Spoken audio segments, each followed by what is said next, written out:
किस किस को लगता है आजकल बच्चे उल्टा जवाब दे देते हैं, दे देते हैं ना। बच्चों को कुछ बोलो, उनके अच्छे के लिए हम बोलते हैं ना। पेरेंट तो गलत कुछ बोल ही नहीं सकता, अच्छे के लिए बोलेगा। फिर हम कहते हैं कैसे हो गए आजकल के बच्चे, हम तो अपने मम्मी पापा के साथ कभी ऐसा नहीं बोलते थे। तो हमारे बच्चे उल्टा क्यों जवाब दे रहे हैं ऐसा नेगेटिव तरह से? क्योंकि हम जो उनको राय दे रहे हैं वो बहुत अच्छी है, जो शिक्षा दे रहे हैं वो उनके लिए बहुत बेनिफिशियल है, लेकिन हमारी मन की स्थिति की जो एनर्जी है वो डिस्टर्ब्ड है। और हमारे शब्दों से पहले हमारे मन की स्थिति की एनर्जी जाती है वहाँ पर। जाती है कि नहीं हमारी एनर्जी वहाँ पर? जाती है नहीं जाती है? जाती है ना एनर्जी वहाँ पर। किसी के साथ आप एक्सपेरिमेंट करके देखना। आप एक हफ्ते से उनके बारे में सोच रहे हो, ये ऐसा क्यों करता है, ऐसा क्यों, बोल कुछ नहीं रहे, सिर्फ सोच रहे हैं उनके बारे में, ये ऐसा क्यों करता है, ऐसा क्यों करता है, ऐसा क्यों करता है, ऐसा क्यों करता है, ऐसे नहीं करना चाहिए। एक हफ्ता उसके लिए सोचो, फिर बोलो आज तो मैं फाइनली बोल ही देती हूँ उसको जाके, और मैं बहुत अच्छे से बोलूँगी, प्यार से, रिस्पेक्ट से। तो हम बड़े प्यार से अपने आप को तैयार करके एक लाइन में उसको बड़े प्यार से बोलते हैं, आपको ऐसा नहीं, आपको ऐसा करना चाहिए। लेकिन जैसे ही हम उसको वो लाइन बोलते हैं, वहाँ से बहुत सारी लाइनें आ जाती हैं। आती है नहीं आती है? आती है ना। फिर हम उनको कहते हैं मैंने आपको एक लाइन बोली, इतने प्यार से बोली, आपने रिटर्न में इतना कुछ सुना दिया मेरे को। वो जो रिटर्न में हमें सुना रहे होते हैं वो उस एक लाइन के लिए नहीं सुना रहे होते, वो एक हफ्ते से जो हम उनको लाइनें मन में भेज रहे होते हैं उसका रिटर्न वो हमें सुना रहे होते हैं, क्योंकि हमारी मन की सारी लाइनें उन तक पहुंच रही होती हैं। तो जब हम ज़्यादा सोचते हैं हमारे रिश्ते स्ट्रॉन्ग नहीं रहते, क्योंकि हमारी सारी डिस्टर्ब्ड एनर्जी दूसरों तक पहुंच रही है। हमें लगता था कि रिश्ते मतलब हम जो बोलते हैं, रिश्ते मतलब हम जो करते हैं। रिश्ते बोल और व्यवहार पर नहीं, रिश्ते हमारी सोच पर डिपेंडेंट है। हम दूसरे के लिए क्या सोचते हैं। अगर कोई आपका कहना नहीं मान रहे हैं बच्चे, आप उनको कुछ कह रहे हैं उनके अच्छे के लिए, वो फिर भी नहीं मान रहे, एक एक्सपेरिमेंट करके देखना। रेडी एक्सपेरिमेंट करने के लिए? रेडी एक्सपेरिमेंट करने के लिए? ओके। एक एक्सपेरिमेंट, जब आप उनको बोलेंगे तो उस गलती के बारे में कुछ नहीं बोलो, आप उनको उनकी विशेषताएं सुनाओ। रोज रोज उनकी विशेषता सुनाओ, विशेषता सोचो, विशेषता सुनाओ। हमारे विशेषता सोचने से और सुनाने से सामने वाले की शक्ति क्या होती जाएगी? क्या होती जाएगी? शक्ति बढ़ेगी। हमें शिक्षा देनी है ना, लेकिन शिक्षा धारण करने के लिए सामने वाले के पास पहले क्या होना चाहिए? शक्ति होनी चाहिए। तो रोज उसकी विशेषताएं उसको सुनाओ।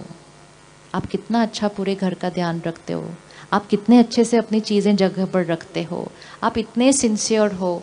हर रोज़ एक बात तो उसको अच्छे से सुना दो। और जो शिक्षा देनी है वो आप थोड़े दिन के लिए बोलो नहीं, लेकिन रोज़ सुबह उठकर जब आप मेडिटेशन में बैठो या प्रेयर करने बैठो, आपको जो उसको शिक्षा देनी है वो आप मन से उस तक भेजो, मुख से नहीं बोलो। क्योंकि मुख से बोलने में वहाँ से उल्टा रिएक्शन आ रहा है, रिएक्शन आने से रिश्ते और बिगड़ते जा रहे हैं। सामने वाला सुनने के लिए अब रेडी नहीं है। सामने वाला कहता है बस रोज़ रोज़ मुझे ये टॉपिक सुनना नहीं। बोलते हैं कि नहीं बोलते? रोज़ रोज़ वही टॉपिक।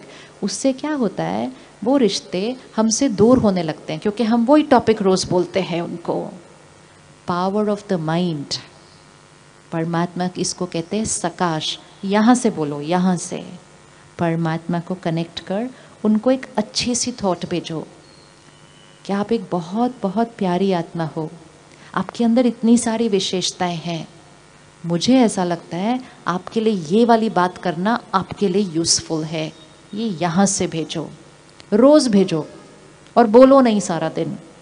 रिश्ता स्ट्रॉन्ग होता जाएगा, सामने वाले की शक्ति क्या होती जाएगी? बढ़ती जाएगी। और जब सामने वाले की शक्ति बढ़ती जाएगी और आप रोज़ वो बीज डालते जाएंगे थॉट्स में, धीरे धीरे धीरे सामने वाले के अंदर वो बात को धारण करने की और फिर उस शिक्षा को अपने जीवन में इम्प्लीमेंट करने की ताकत आ जाएगी। और ये करते करते सबसे पहले किसका माइंड शांत हो जाएगा? किसका माइंड शांत होने लगेगा? कभी कभी कुछ बातें होती हैं जिस पे रोज़ हो रहा है, सिंपल बात, बच्चे पढ़ते नहीं, अभी एक मंत्र जैसा बन जाता है घर के अंदर, रोज उच्चारण होता है, बच्चे पढ़ते नहीं, बच्चे पढ़ते नहीं, बच्चे पढ़ते नहीं। जो आता है उसको भी सुनाते, मेरे बच्चे पढ़ते नहीं, मेरे बच्चे पढ़ते नहीं। फिर वो भी बोलते हैं आपके बच्चे पढ़ते नहीं, आपके बच्चे पढ़ते नहीं। इतना ज़्यादा उच्चारण होती है वो लाइन, इतनी उच्चारण होती है, घर के अंदर एनर्जी क्रिएट हो जाती है बहुत हैवी। ये पढ़ते नहीं, ये पढ़ते नहीं, पढ़ते नहीं। अब ये ऐसा परफ्यूम क्रिएट करके उस बच्चे को बोलो अभी पढ़ो, जाओ अपने कमरे में और पढ़ो। और एयर फ्रेशनर उस कमरे में कौन सा डाला हुआ है? कौन सा डाला है? बच्चे पढ़ते नहीं। वो सारी वाइब्रेशन उनके मन की स्थिति पर आती है, वो बैठते हैं पढ़ने के लिए, 5 मिनट कोशिश करते हैं, सारी एनर्जी उनको मिलती है, बच्चे पढ़ते नहीं, पढ़ते नहीं, पढ़ते नहीं। किताब बंद करते हैं, कहते हैं मेरा पढ़ने का मन नहीं, मैं जा रहा हूँ, फिनिश्ड। अब इसका ऑपोजिट एयर फ्रेशनर डालो कमरे के अंदर। जाते हैं ना इसे डालने के लिए, क्या डालेंगे कमरे में उनके? बताइए क्या डालेंगे उनके कमरे में? एयर फ्रेशनर कौन सा डालेंगे? साफ करो, शुद्ध करो उस हवा को। उन्होंने बैठ के पढ़ना है वहाँ पर। आप चाहते हैं कि वो एकाग्र होकर, एक रस होकर प्यार से पढ़ें। कौन सी सोच डालेंगे उस कमरे के अंदर? अब आपने बताना है कौन सी डालेंगे उस कमरे में, ताकि वो वाइब्रेशन उनके मन की स्थिति पर असर करे और वो करना शुरू कर दे। क्या डालेंगे उस कमरे के अंदर? बताइए क्या डालेंगे उस कमरे के अंदर? ये याद रखना है, ये सिंपल साइंस है। जो हम सोचते हैं, हम सब ने ये अनुभव किया है, जब हम मंदिर, मस्जिद, गुरुद्वारे, चर्च जाते हैं तो वहाँ जाकर भगवान को याद करना ज़्यादा इजी लगता है। घर में कोशिश करते हैं तो मन इधर उधर भटकता है, तो हम कहते हैं नहीं मैं मंदिर जाता हूँ, मंदिर जाकर मेरा मन बुद्धि एकाग्र हो जाती है। घर में इधर उधर भटकती है। क्यों ऐसा? भगवान जी क्या सिर्फ मंदिर में होते हैं? नहीं, भगवान जी को तो कहीं भी याद कर सकते हैं। फिर मंदिर जाके ज़्यादा अच्छा क्यों कॉन्सेंट्रेट होता है, घर में क्यों नहीं होता है? क्यों नहीं होता? क्योंकि मंदिर में, मस्जिद, गुरुद्वारे, आश्रम में सभी जो आकर बैठते हैं वो वही थॉट क्रिएट करते हैं। जो सभी आते हैं वही थॉट क्रिएट करते हैं। हर एक परमात्मा को याद करता है, उसकी एनर्जी अपने अंदर भरता है, वो ही वाइब्रेशन उस जगह में होती है। जो नया जाएगा उसकी भी वही थॉट चलेगी। अब आप चाहते हैं उस कमरे में, उस घर में बच्चे एकाग्र होकर पढ़ें, तो कौन सी वाइब्रेशन क्रिएट करनी चाहिए उस घर की? कौन सी वाइब्रेशन क्रिएट करनी चाहिए जिससे जिसका न पढ़ने का मन भी हो ना, उसका भी पढ़ने का मन हो जाए?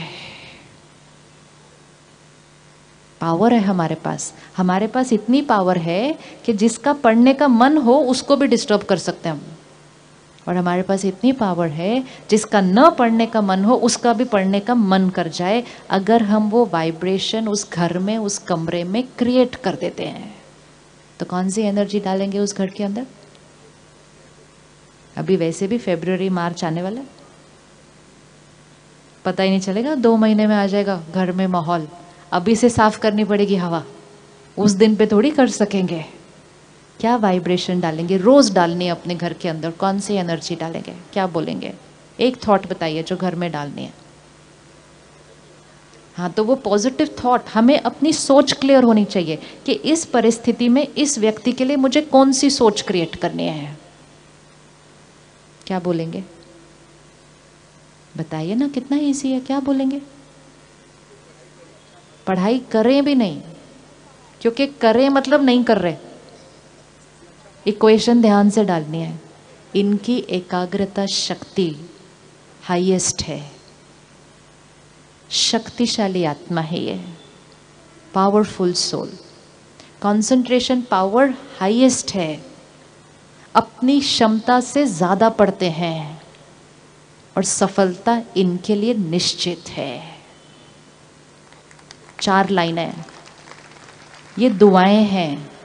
ये आशीर्वाद है, ये वरदान है, जिसके लिए हम दूर दूर अपने बच्चों को लेकर जाते हैं और संत महात्माओं के पास जाकर कहते हैं हमारे बच्चे को आशीर्वाद दो ना प्लीज़, उसका एग्ज़ाम है।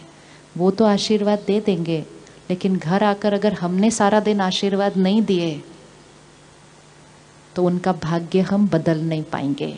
आशीर्वाद में इतनी ताकत होती है कि सामने वाले के भाग्य को बदल सकती है। आशीर्वाद की शक्ति बदल सकती है, नहीं बदल सकती?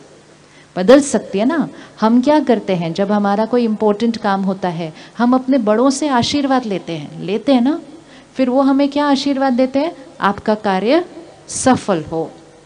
हम उनका आशीर्वाद लेते हैं, अपने काम पे जाते हैं, काम करते हैं, काम हो जाता है, हम उनको आकर कहते हैं आपके आशीर्वाद से मेरा काम हो गया। बोलते नहीं बोलते? बोलते हैं। उनका आशीर्वाद हमारा काम नहीं करता एक्चुअली। उनका आशीर्वाद हमारे मन की स्थिति को ठीक कर देता है, और हमारे मन की स्थिति जो सही होती है वो जाकर काम करती है, काम हमारा ठीक हो जाता है। लेकिन हमारे मन की स्थिति किसकी वजह से ठीक हुई? उनके आशीर्वाद से। तो क्या हम अगले 3 महीने के लिए अपने घर में आशीर्वाद नहीं रेडिएट कर सकते? कर सकते? करेंगे? 4 लाइन याद कर लेंगे अच्छे से? चलो इकट्ठे मिलके बोलते हैं। शक्तिशाली आत्मा है ये, powerful soul, concentration power highest, एकाग्रता शक्ति हाईएस्ट है। बोलिए बोलिए अच्छे से। कंसंट्रेशन पावर हाईएस्ट है, अपनी क्षमता से ज्यादा पढ़ते हैं, सफलता इनके लिए निश्चित है। 4 लाइन, 4 लाइन, वेरी इजी। शक्तिशाली आत्मा है, एकाग्रता शक्ति हाईएस्ट है, अपनी क्षमता से ज़्यादा पढ़ते हैं, सफलता इनके लिए निश्चित है। अगर कोई भी पेरेंट, आज 1 दिसंबर है, फरवरी एंड या 1 मार्च के आसपास एग्ज़ाम होने हैं, अगर घर के मम्मी पापा आज से लेकर एग्ज़ाम के लास्ट डे तक सिर्फ यही सोचेंगे और यही बोलेंगे, तो अगर उनके बच्चों के नंबर 80 आते थे तो 85 हो जाएंगे, 90 आते थे तो 95 हो जाएंगे, और 95 आते थे तो एनर्जी, उनके लिए एनर्जी क्रिएट करनी है। हम उनके लिए सिर्फ अच्छा खाना पीना देते हैं, आपको दूध चाहिए पी लो, आपको बादाम चाहिए खा लो, आपको अच्छी बात है। लेकिन शरीर को शक्ति देने के साथ साथ उनके मन को शक्ति देनी है। आज से शुरू कर दो। सुबह उठो, 5 मिनट बैठो, परमात्मा को याद करो, ये एनर्जी क्रिएट करो। रात को सोने से पहले परमात्मा को याद करो, ये एनर्जी घर में रेडिएट करो। जब भी बच्चा याद आए, बच्चे का एग्जाम याद आए, 30 सेकेंड रुको, ये एनर्जी क्रिएट करो, घर में रेडिएट करो। कोई और आकर भी बोले ओहो हो आपके बच्चे के एग्जाम है, बोलो फुल स्टॉप। ऐसे नहीं बोलते हम इस घर के अंदर। No thoughts of anxiety, no thoughts of tension. Powerful house, high energy house.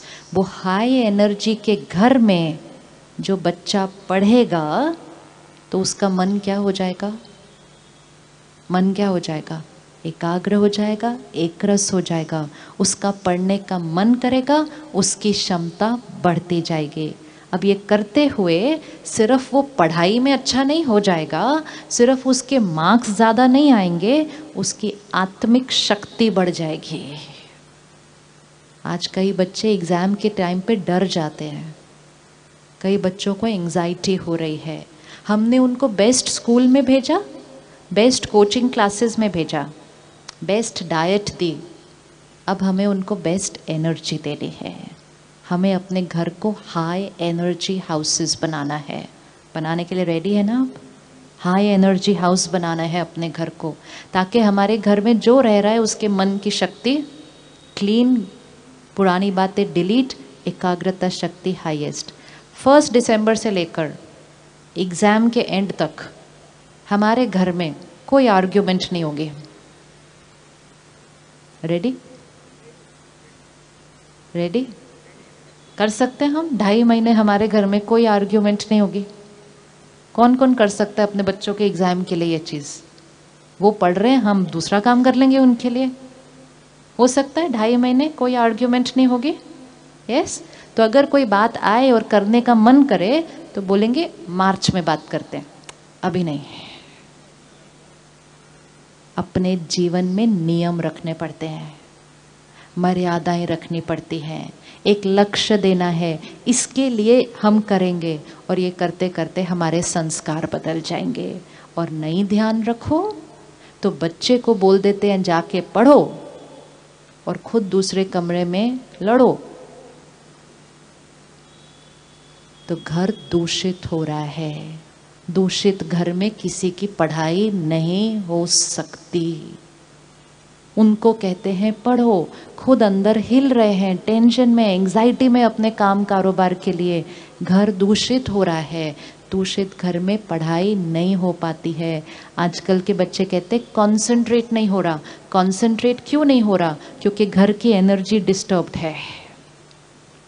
हम उनको कहते हैं कॉन्सेंट्रेट करो, वो कहते कॉन्सेंट्रेट नहीं होता। हम कहते कॉन्सेंट्रेट करो, कहते होता नहीं। कॉन्सेंट्रेट बोलकर नहीं होता, कॉन्सेंट्रेट वाला एनवायरनमेंट क्रिएट करना पड़ता है। और जब हम करेंगे तो सबसे पहले हमें ये पता चलेगा कि हमारे पास कितनी क्षमता थी जो हम सारा दिन बिना बात के वेस्ट करते जा रहे थे। Tip tip tip, energy has to be saved.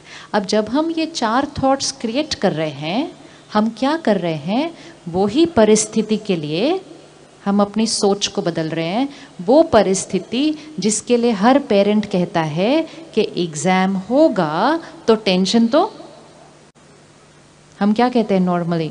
Exam होगा तो टेंशन, तो क्या लाइन है? टेंशन तो होनी है। इनफैक्ट बच्चे को नहीं होती, बच्चे को अगर टेंशन नहीं होती तो उसको हम बोलते हैं ऐसे कैसे टेंशन नहीं है, तुमको टेंशन नहीं है, कल तुम्हारा एग्जाम है। मतलब टेंशन होनी चाहिए। We teach them how to get stressed, we teach them how to get scared. उसको आता नहीं है डरना, उसको आता नहीं है एंजाइटी, हम सिखाते हैं। अब इसी तरह हम उसको सिखाएंगे स्टेबल रहना, हम उसको सिखाएंगे पावरफुल रहना। वो ही परिस्थिति जिसमें हम पहले नेगेटिव सोच रहे थे, अब वो ही परिस्थिति में हमने कैसा सोचना शुरू कर दिया? 4 थॉट्स। 4 थॉट्स है जो उसी परिस्थिति में हमारी सोच क्या हो गई? चेंज हो गई। हमारी सोच का उस परिस्थिति पर असर पड़ने लगेगा। सोच बदलेगी, सेहत बदलेगी, घर की एनर्जी बदलेगी, परिस्थिति चेंज हो जाएगी। एग्ज़ाम आएंगे, एग्ज़ाम चले जाएंगे, घर की शक्ति बढ़ी रहेगी, बच्चे की क्षमता बढ़ जाएगी, सफलता निश्चित हो जाएगी। ये पावर यहाँ पर है, ये पावर यहाँ पर है। लेकिन अगर ध्यान नहीं रखा, सबने मिलकर वही नेगेटिव थॉट्स क्रिएट किए, तो बच्चे की क्षमता अगर 80 थी तो 78 हो जाएगी, क्योंकि एनर्जी घटी हुई है। अब इस इक्वेशन को हमें जीवन की हर परिस्थिति में डालना है, फॉर एवरी